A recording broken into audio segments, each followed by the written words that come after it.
What's up guys, it's Matt here, and I really need to tell you about this phone. Like, my god, this has some cool camera features for the price, and overall pretty cool features throughout the phone. Camera wise, 48 megapixel main camera, you've got an ultra wide, 16 megapixel, a macro camera, which even a lot of flagships don't have in 2021, and that's 5 megapixel. You can get to about 2.5 centimeters of distance close to objects before it goes out of focus, which is impressive.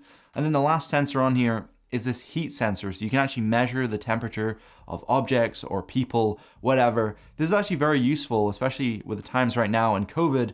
So let me just go ahead and actually show you the camera. So let me just snap a quick photo of my monitors, and then I'll take a little selfie. 24 megapixels on the front, so not too bad. I'm actually tearing up because I don't even have some of these features on my phone, which was like 8 times the price of this, but whatever, we're not gonna talk about that. It looks really good for a budget phone. Do you guys not think?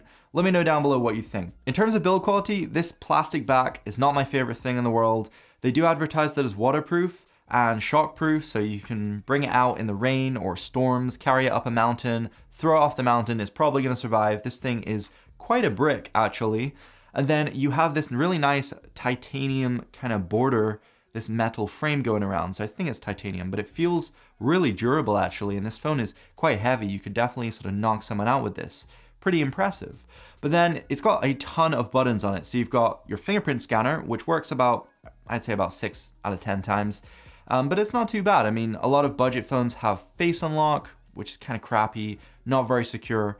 Fingerprint scanner, I would say, is much better. And then you have these 2 color-coded buttons which you can assign things to. So on either side, I've got it set so it turns on my flash, and the other one opens up the camera app. But you can set it up to open a specific mode or app, whatever you'd like. It's really cool they put that on, but I must admit, holding this thing, I always push them. So that's the downside. You also have a micro SD card tray, so you can actually put up to 128 gigabytes into this thing. 5,000 milliamp hour battery, 7 hours screen on time, USB-C 18 watt fast charging, and the charger is actually included in the box. Headphone jack, I mean, this thing's freaking insane for the price. You guys must admit, let me know down below. Three microphones right here. For taking video, the audio sounds great. And in terms of using it, it's got an ARM chip. I'll put the exact chip on the screen, but overall, it feels fluid. It feels really, really snappy. You're getting a full HD plus 6.3 inch screen. It's actually 93% screen to body ratio, and it's actually very bright. I found outdoors, even with glare, it's very usable, and this thing is fluid to use. Actually is really nice to use. Like, a lot of budget phones aren't, but this is really comparable to something like my Pixel. It even made me question whether I should have bought my Pixel after using this. You might want to swap out this basic launcher it comes with because, I mean, it doesn't have an app drawer, and the icons are kind of like Samsung One UI. But, you know, it's livable. You could use it, but, you know, I don't really like it too much.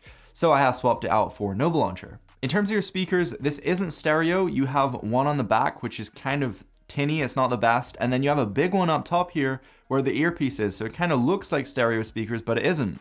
So I guess you can't ask for everything. That would have been nice. The speaker quality is not the best. But the screen is decent. I think you could definitely watch something.